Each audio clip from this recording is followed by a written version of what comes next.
update on the suspended license out of service ordeal that I've been entrapped, just totally engulfed in. Alright, we got a letter from the state of Mississippi Department of Public Safety saying that my license was suspended by accident.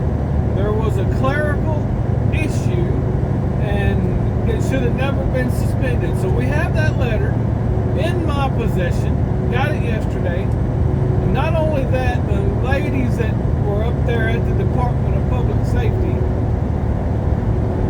called down to Louisiana and talked to them, and they're going to try and get that ticket ripped up, torn up, thrown away. That's what's going on. Hopefully they can make it happen. Hopefully there won't be any more issues as far as that goes. And that ticket will go away, and it may never ever go on the FMCSA if everything works correctly. That's a big if. That guy didn't leave me enough room. If I had to stop, I'd be all over him. So I gotta slow it down. Anyway, so hopefully I am going to be free and clear on this ticket, and my CSA scores will never be affected. That would be a dream if that is the way it is. So I might even come out of it with a level 2 inspection that was passed instead of a level 2 inspection that was failed and I was put on a service. That would be pretty great. I mean, when I first got it, I was surprised and I was angry, but in the Bible it says, be angry and sin not. So that basically means you can be angry, but when you act on that anger, that's when you start sinning. Well, if you're not a Christian, basically, don't cuss them out, don't fuss at them, don't be that person that makes a bad situation way worse. Because if I was angry at that officer, if I got belligerent with that officer, it could have made things so much worse. He could have went in there and started really going through my truck with a fine-tooth comb and making stuff up. Cops do that sort of thing sometimes. And, well, let's just say our officer was extremely thorough. I stayed friendly the entire time. And I hope and pray that I might have made a new friend, because he does live close to my house. And you never know, he may be somebody to help me out down the road, or I might be able to help him out. But you always need to try to make friends with people, especially people that are in a position of where y'all can help each other at some point. And that's just my opinion as far as that goes. But we're going to make today a better day. We're going to be happy. We're going to take the day by the horns, and we're going to wrestle it into a better way. We're not going to let anybody steal our happy today, because you know what? Today, you can't get a redo. If you fail today, there's no way you can go back and redo today. So you need to get as much as you can out of today before it's gone. Translation into our trucking business is you need to get as much revenue today as you can. Because when you wake up tomorrow morning, you won't have the chance to make the revenue today. When we say that you need to be aiming at $1,000 a day gross, a lot of guys out here on YouTube will tell you, that's about where you need to be. That's an average. From what you work for the 7 days, what did you average each day?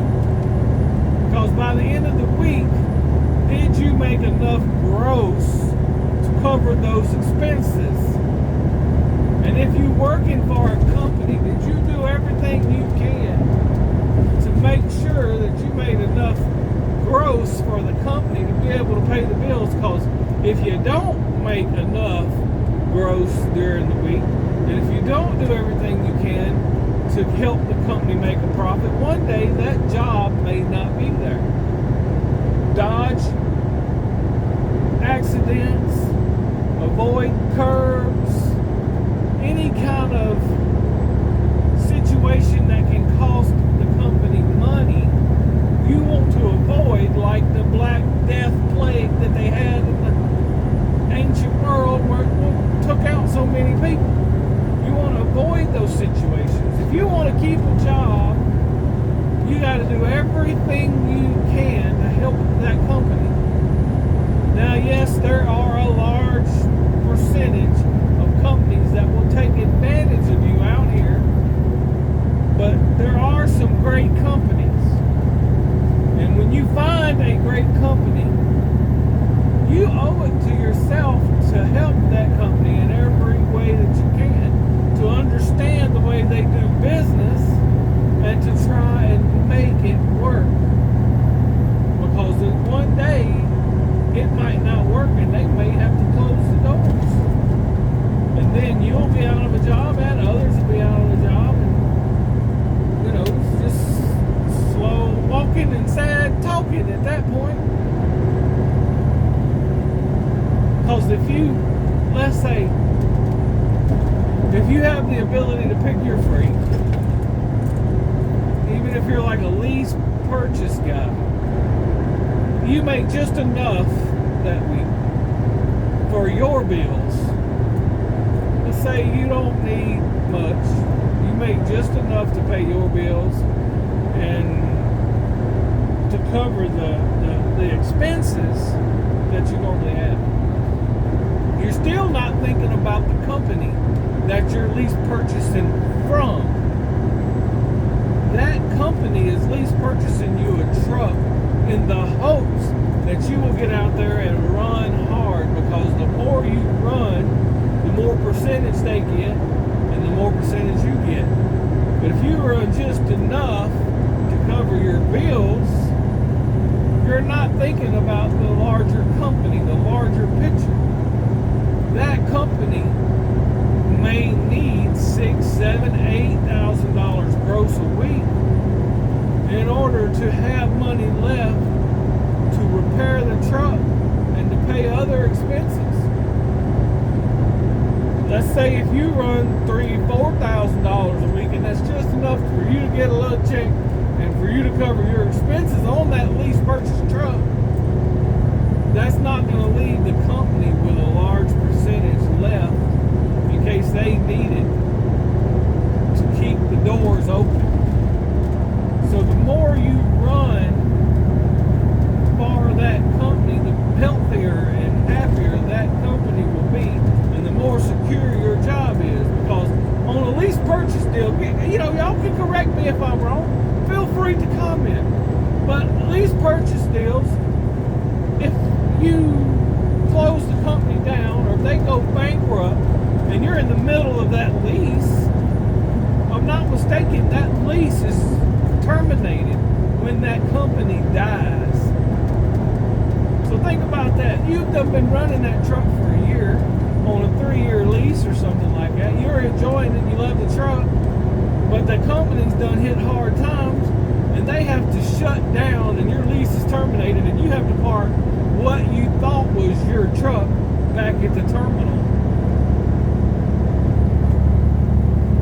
And you could have helped prevent that if you'd have just ran harder, made that more gross each and every week, instead of just doing just enough.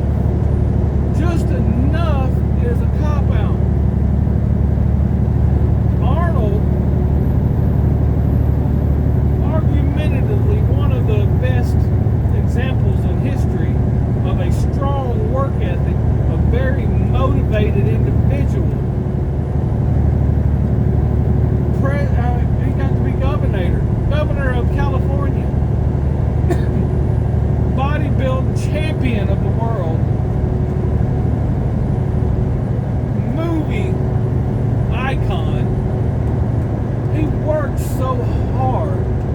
to achieve those goals. He didn't wake up and just do just enough.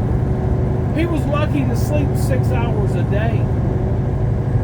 You know, he says if you think you need more than 6 hours, sleep faster. There's no excuses. He worked out. He went to work. He went to school. He made the time to achieve the goals. You know why he went to be governor of California? Because he wanted to give back to the United States for everything that the United States had gave him. Y'all think he made buku money just to be governor? No. He had to take a lot of back and forth from all political sides.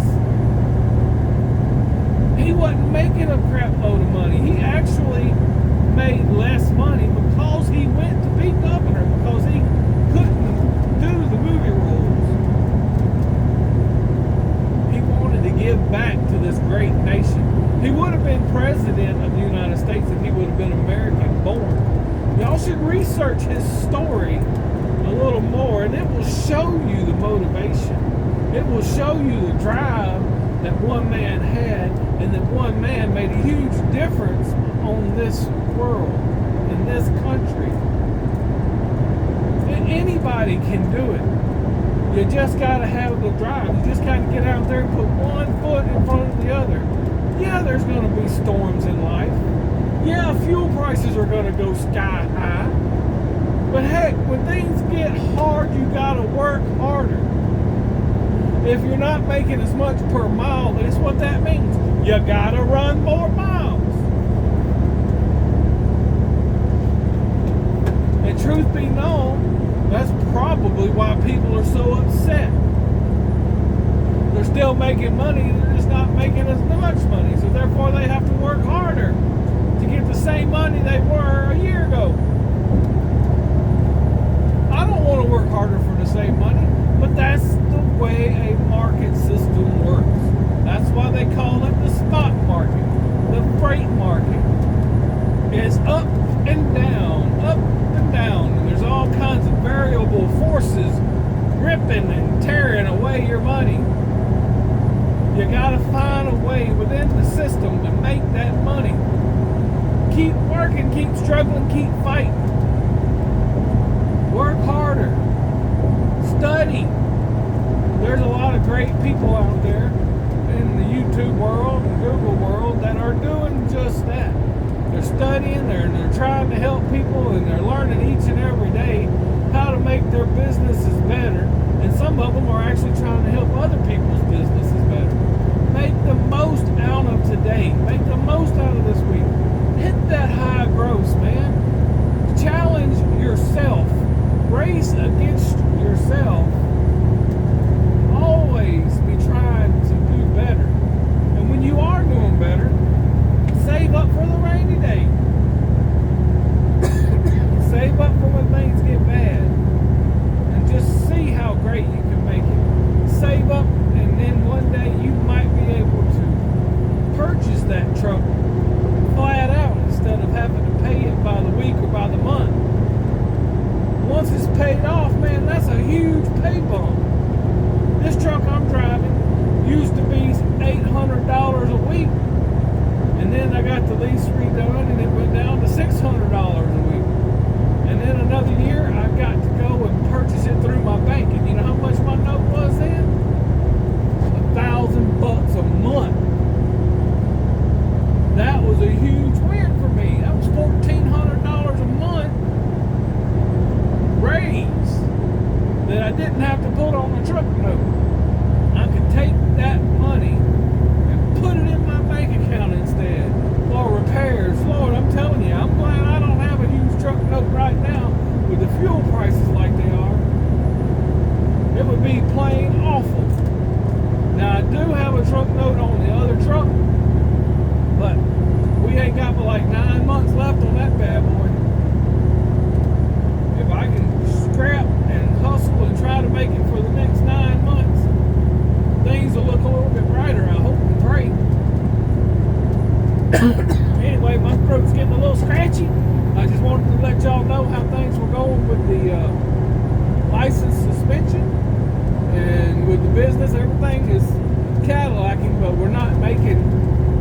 enough after everything to cover any emergency expenses. We're almost at break even, and when you at break even, you're not covering for major expenses. And that's where you got to be careful, because like I say, already this year we've lost $20,000 in extra emergency expenses. That's a lot, ladies and gentlemen. That's a lot. This year ain't that old, and we've already had a lot of repairs, a lot of stuff going on. And I know I'm not the only company that's having that. And then when you throw these huge gas prices on top, it really does make a company struggle to make ends meet. But it can still be done if the company tightens up its expenses, tightens up the way it operates.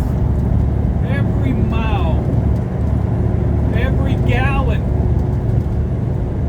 counts against the bottom line, whether it's riding down the highway in Deadhead, or if it's sitting at a truck stop waiting on the next load with the engine idling. That's a gallon an hour, $5 an hour for a truck to idle at a truck stop. You need to shorten those deadhead miles. So that means you need to be in high freight volume areas. That way the deadhead will be shorter. And the best rates right now are on the short hops. But still on those you need to consider, as summer comes, is that truck going to be idling more hours? I'm telling y'all, there's a lot of calculations and hard decisions that are going to be made over the next 6 months. Because I'm hearing that fuel could go to $6.50 a gallon.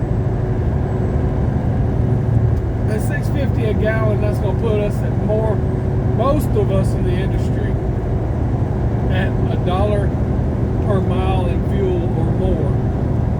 Because there is a large percentage of these trucks that are at 6 and 6.5 miles to the gallon. Me, when I'm lightweight, I can do better than that. But when I'm heavy, it's about 6 miles to the gallon. I got a 2014 Cascadia. And I'm telling you, it hurt. That's a lot to be paying for god darn fuel. Because fuel is something that you gotta have to keep rolling. And that's why I was panicked about that out of service violation. Because an out of service violation goes on your CSA score and it gives you points. And whenever I renew my insurance in August or September, they will be looking at my CSA score to make the rate on my insurance. So it'll cost me more than just a ticket. It's going to cost me insurance and monthly expenses.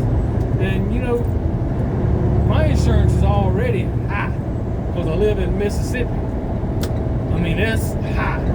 I almost had a third driver a while back. And ladies and gentlemen, I mean, insurance kept me from getting that driver. Because he was from Louisiana, he wasn't from Mississippi. It was going to cost me $12,000 a year for the driver, when the 99 KW that I was going to purchase was only going to be $10,000 a year. That's full coverage, it's liability, everything on that truck. Because I was going to finance the truck, I had found a great deal, a good old truck. But insurance kept me from doing that expansion. And that expansion could have went good or bad. I mean, there was a lot of factors that, you know, sometimes I'm glad I didn't do that deal, you know, because it could have really backfired on me. Anyway, anyhow, that's 20 minutes. That's all I got in me today. We're going around Memphis, headed back toward Nashville. God bless, and I'll catch y'all on the next ride.